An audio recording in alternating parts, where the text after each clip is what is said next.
In March 1861, Abraham Lincoln stood on the east portico of the unfinished Capitol building, a biological machine, weary from death threats and the weight of 7 seceding states, to inherit a union in a state of total internal order collapse. Lincoln realized that the external order of the American experiment was facing an abyss that no previous president had dared to navigate. He immediately applied the principle of radical truth by identifying that the conflict was not merely a political dispute, but a fundamental struggle over the logic of liberty versus the mechanical reality of human bondage. His 5-step process for saving the nation began with the clear goal of preserving the Union at all costs. He identified the problem that the Constitution provided no roadmap for secession. He diagnosed that a house divided could not stand. He designed a strategy of aggressive persistence that balanced military force with political maneuver, and he executed a transformation of the presidency itself. Lincoln began by assembling a team of rivals, inviting his fiercest political enemies into his cabinet in a display of radical open-mindedness designed to harness the best minds of the North regardless of personal friction. As the war began with the flash of cannons at Fort Sumter, Lincoln moved with the strategic alpha of a man who understood that momentum was everything. He suspended habeas corpus and expanded the power of the state to prevent the border states from sliding into the Confederacy, realizing that the strategy of the central position required holding Maryland and Kentucky to protect the capital. Throughout 1862, he faced a series of mechanical failures in his military command, as generals like McClellan lacked the grit to pursue the enemy. Lincoln, however, was a systematic learner, spending nights in the War Department telegraph office to master the data flow of the front lines. He realized that the big cycle of the war could not be won by territory alone. It required a moral reset. This led to the Emancipation Proclamation, a masterstroke of calculated risk that transformed the war from a struggle for territory into a crusade for human rights, effectively blocking European powers like Britain and France from intervening on behalf of the South. By 1863, at the Battle of Gettysburg and the fall of Vicksburg, the mechanical logic of the war shifted in the Union's favor. Lincoln's Gettysburg Address provided the psychological alpha the nation needed, redefining the American brand as a new birth of freedom. He finally found his sword in Ulysses S. Grant, a general who shared his aggressive persistence, and understood that the Confederate machine had to be dismantled through total war. Even as the death tolls mounted, Lincoln remained a hyper-realist, winning re-election in 1864 on the promise of malice toward none and charity for all. He used his financial alpha and political leverage to push through the 13th Amendment, ensuring that the logic of slavery would never return to the American system. When the end finally came at Appomattox, Lincoln had successfully steered the ship of state through the most violent storm in its history. He had moved the nation from the disorder of secession to the order of a unified industrial superpower.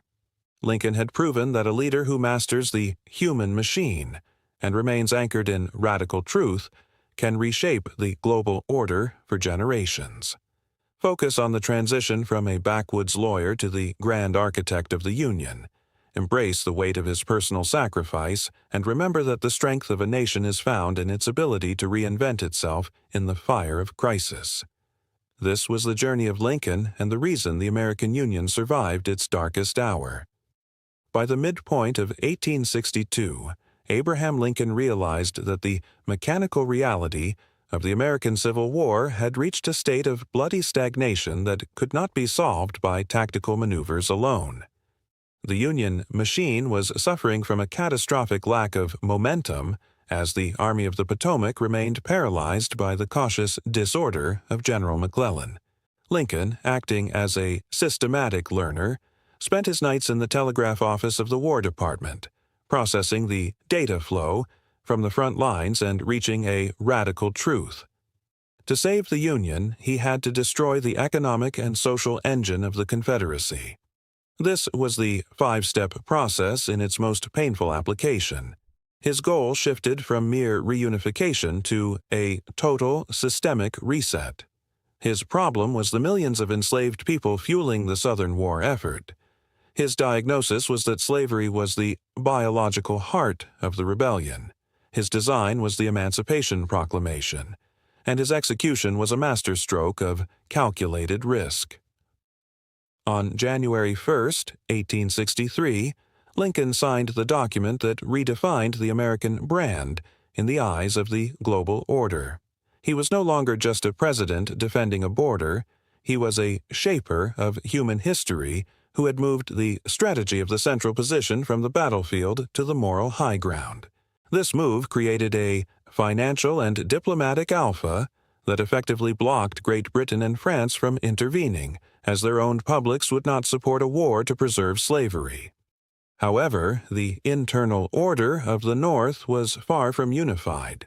Lincoln faced draft riots in New York and an abyss of political dissent from Copperhead Democrats.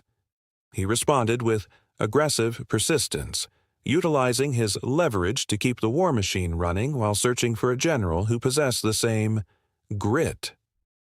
The turning point came in July 1863, with the dual victories at Gettysburg and Vicksburg. Lincoln realized that the logic of the war had finally shifted.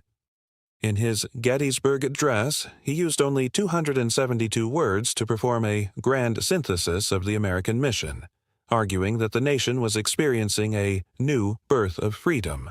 He finally found his sword in Ulysses S. Grant, a hyper-realist who understood that the Confederate machine had to be dismantled through a war of attrition.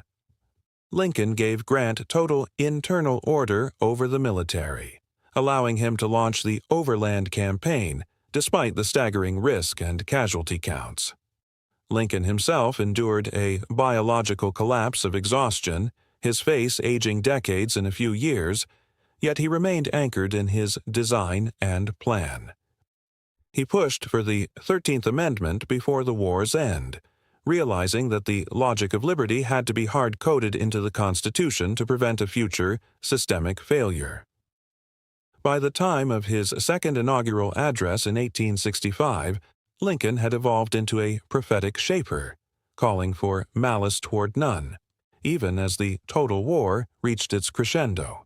He had successfully moved the United States from a loose confederation of interests to a unified industrial superpower bound by a single moral cause. Focus on the transformation of the war's purpose, embrace the heavy toll of the decision-making process, and remember that a leader's greatest strength is the ability to adapt the machine to a changing moral reality.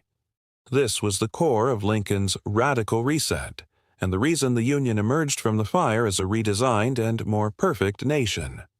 By the spring of 1865, the mechanical reality of the Confederate rebellion was in a state of terminal collapse as Ulysses S. Grant's War of Attrition finally broke the internal order of Lee's Army of Northern Virginia.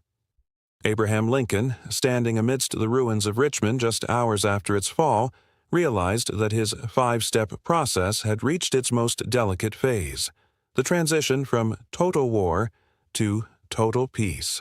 His goal was no longer the destruction of an enemy, but the grand synthesis of a broken people. His problem was a vengeful North and a devastated South. His diagnosis was that rigid punishment would only lead to a future systemic failure. His design was a policy of malice toward none and charity for all, and his execution was a display of radical open-mindedness that sought to reincorporate the seceded states with speed and mercy. Lincoln had evolved into the chief architect of a modern industrial superpower, using his political alpha to ensure the passage of the 13th Amendment, effectively hard-coding the logic of liberty into the nation's DNA. He was a hyper-realist who understood that the big cycle of American history was shifting from a loose confederation of states to a unified federal authority. In his second inaugural address, he performed a psychological reset for the entire nation, suggesting that the war was a divine punishment for the sin of slavery shared by both North and South, a move designed to lower the defensive barriers of the defeated. On April 9, 1865, when Lee surrendered to Grant at Appomattox Courthouse, the external order of the war officially ended, but Lincoln knew the internal order of Reconstruction would take generations. He began to design and plan for the suffrage of black veterans, pushing the boundaries of the possible for 19th century society. However, the abyss was waiting. On April 14, 1865, just days after the victory, the biological machine of Abraham Lincoln was stopped by an assassin's bullet at Ford's Theater. This was the ultimate risk realized, as the shaper of the Union was removed at the very moment he was most needed to guide the peace. Yet, even in death, Lincoln achieved a level of believability and sacred alpha that unified the North in a wave of grief and resolve. He had successfully moved the United States through its greatest structural collapse and left behind a redesigned machine that was stronger, more centralized, and morally aligned with its founding documents. The momentum of his presidency carried the nation through the dark years of Reconstruction, ensuring that the new birth of freedom he promised would eventually become a global reality.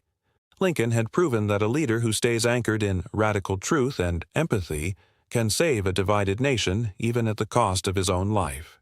Focus on the transition from conqueror to healer, embrace the tragic weight of the final sacrifice, and remember that the legacy of the Union is a machine that must be constantly maintained by every generation. This was the final chapter of Lincoln's journey and the reason he remains the North Star of the American experiment.